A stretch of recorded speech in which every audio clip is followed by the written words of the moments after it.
মনুচুম কিচেনলৈ সকলোকে স্বাগতম জনাইছোঁ।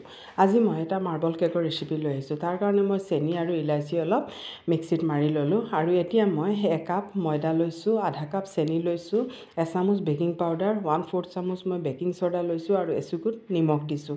দি পেলাই এইখিনি ভালকৈ চালি ল'লোঁ। তেতিয়া ইলাচিৰ যিখিনি বাকলি আছে এইখিনি চালনীখনত থাকি যায়। এতিয়া এইখিনি মিক্স কৰি থৈ দিম আৰু আজি মই এটা কণীৰে মাৰ্বল কেক বনাম।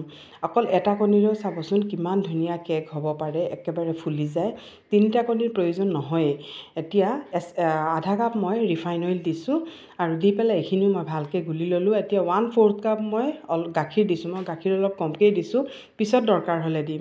এতিয়া মই শুকান যিখিনি ইনগ্ৰেডিয়েণ্ট চালি পেলাই থৈছিলোঁ এইখিনি দি পেলাই মই ভালকৈ মিক্স কৰি লৈছোঁ। এইধৰণে অলপ দি পেলাই ভালকৈ মিক্স কৰি ল'ব যাতে লাম্পছ হৈ নাথাকে। আৰু এতিয়া মিক্স কৰোঁতে লাগিলে অলপ গাখীৰ লাগিব, গাখীৰ অলপ দি লৈছিলোঁ।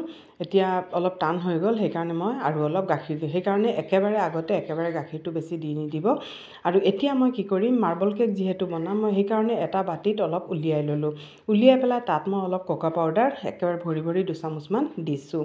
দি পেলাই এইখিনি মই ভালকৈ চালি ল'ম, নহ'লে অলপ গুটি কিবা থাকে, সেইকাৰণে এইখিনি ভালকৈ চালি ল'লোঁ। চালিয়া এতিয়া অলপ মই গাখীৰ দিম, কাৰণ পাউডাৰ দিয়াৰ পিছত অলপ ড্ৰাই হৈ যায়। এতিয়া ইয়াত মই অলপ গাখীৰ মিক্স কৰিছোঁ।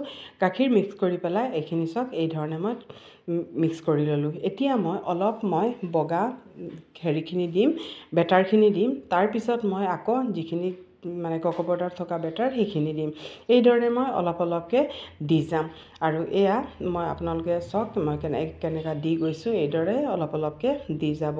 আৰু এতিয়া অলপ লাষ্টত যিখিনি আছে বগাখিনি এইখিনিও দি দিম।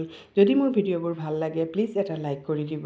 আৰু এতিয়া মই এখন অলপ টেপ কৰি দিম, তেতিয়া হেৰি হয়, ভাল হয়। আৰু এতিয়া মই এটা ষ্টিকেৰে কি কৰিছোঁ, এইধৰণে হেৰি কৰি লৈছোঁ, চক এইধৰণে কৰি লৈছোঁ। তেতিয়া কি হয়, মাৰ্বল কেকটো খুব ধুনীয়া হয়।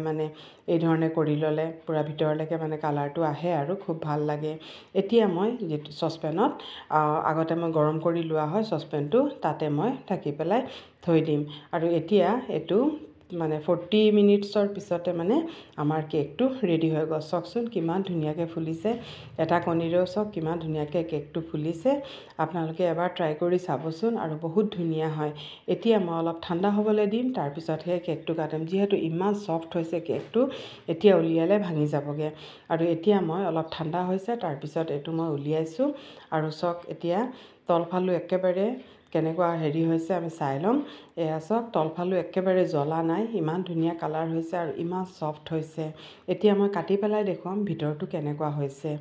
আৰু এয়া চাওক মই কাটি পেলাই দেখুৱাইছোঁ, ভিতৰটোও কিন্তু খুব ধুনীয়া হৈছে।